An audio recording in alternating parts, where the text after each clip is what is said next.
Hello friends, कैसे हो आप सभी। आज के इस वीडियो में हम सीखने वाले हैं समबाहु त्रिभुज किससे कहते हैं और समबाहु त्रिभुज का क्षेत्रफल कैसे निकाला जाता है और समबाहु त्रिभुज के बारे में सभी बेसिक चीजें। तो स्वागत है आपके अपने ऑफिशियल यूट्यूब चैनल विकास किंग में।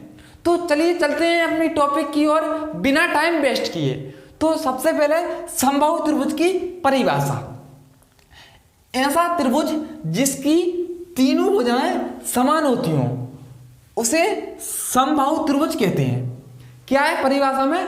ऐसा त्रिभुज जिसकी तीनों भुजाएं समान होती हों उसे समबाहु त्रिभुज कहते हैं। ठीक है, उदाहरण के लिए अगर ये भुजा ए है तो इधर वाली भुजा भी ए ही होगी। ठीक है, और इधर वाली भुजा भी ए ही होगी क्योंकि इसमें तीनों भुजाएं बराबर हैं।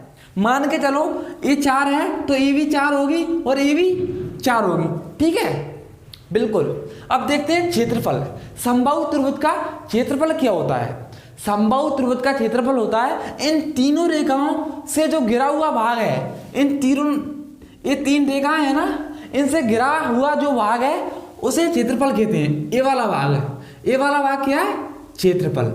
अब समबाहु त्रिभुज का क्षेत्रफल क्या होता है? समबाहु त्रिभुज का क्षेत्रफल होता है, इधर लिखते हैं √3/4 इनटू भुजा का वर्ग। ठीक है, उसके बाद क्षेत्रफल तो हो गया। अब देखते हैं परिमाप। समबाहु त्रिभुज का परिमाप क्या होता है? समबाहु त्रिभुज का परिमाप, अब देखो, परिमाप होता है सभी भुजाओं का योग। ये तीनों भुजाएं हैं ना, ए, इन भुजाओं का योग को हम परिमाप कहते हैं। तो इधर लिख लेंगे परिमाप बराबर सभी भुजाओं का योग। क्या लिखेंगे? सभी भुजाओं का योग। ठीक है, उसके बाद लिख लेंगे ए प्लस ए, तो ये कितना हो जाएगा? बराबर 3a। क्या आया है? ये आया है समबाहु त्रिभुज का परिमाप। कितना होगा? 3a। रटने का कोई जरूरत नहीं है, आपको क्या याद रखना है? समबाहु त्रिभुज का परिमाप सभी भुजाओं का योग होता है, यानी 3a। ठीक है, अब देखते हैं माध्यिका यानी ऊंचाई। माध्यिका क्या होती है? ऊंचाई या फिर माध्यिका ये होती है √3/2 इनटू भुजा। ठीक है, उम्मीद करता हूं कि तीनों फॉर्मूले आपको समझ में आए होंगे। अब चलते हैं क्वेश्चन सॉल्विंग की ओर। क्वेश्चन नंबर 1 की ओर। क्वेश्चन नंबर 1 है, किसी समबाहु त्रिभुज की भुजा 8 सेंटीमीटर है, त्रिभुज का क्षेत्रफल कितना होगा? मान के चलो समबाहु त्रिभुज ए है, इसकी भुजा कितनी है? 8 सेंटीमीटर। कितनी है? 8 सेंटीमीटर। और मैंने अभी बताया था कि समबाहु त्रिभुज की तीनों भुजाएं समान होती हैं, यानी ये 8 सेंटीमीटर है तो ये दोनों भुजा भी 8 सेंटीमीटर ही होंगी। तो ये भी 8 सेंटीमीटर लिख लेंगे और इधर ये भी 8 सेंटीमीटर हो जाएगी।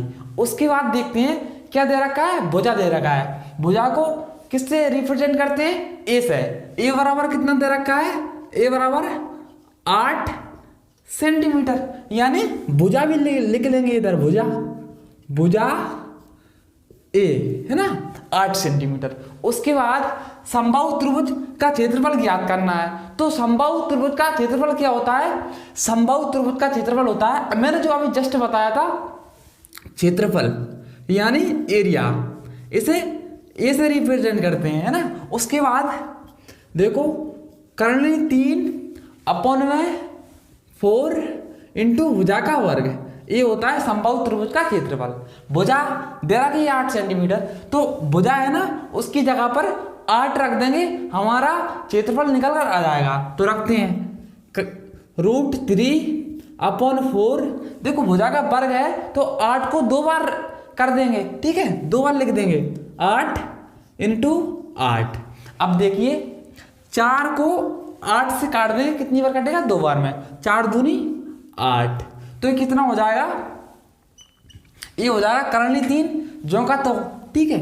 उसके बाद 8 दूनी 16, कितना हो जाएगा, करनी 3 16। और इसको हम ऐसा भी लिख सकते हैं 16 करनी 3, ठीक है।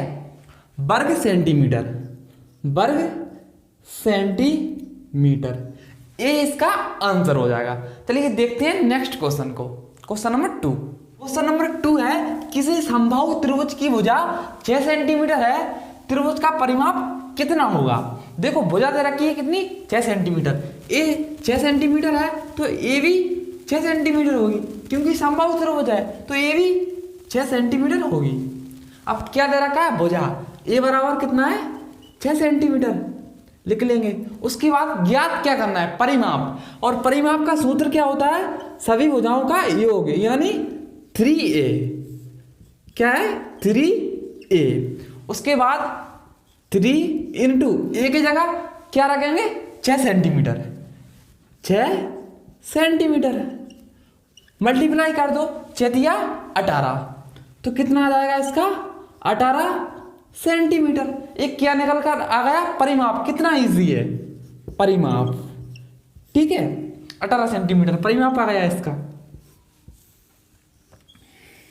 तो उम्मीद करता हूं कि आज की इस वीडियो में आपको समबाहु त्रिभुज के बारे में सारी जानकारी मिल गई होगी।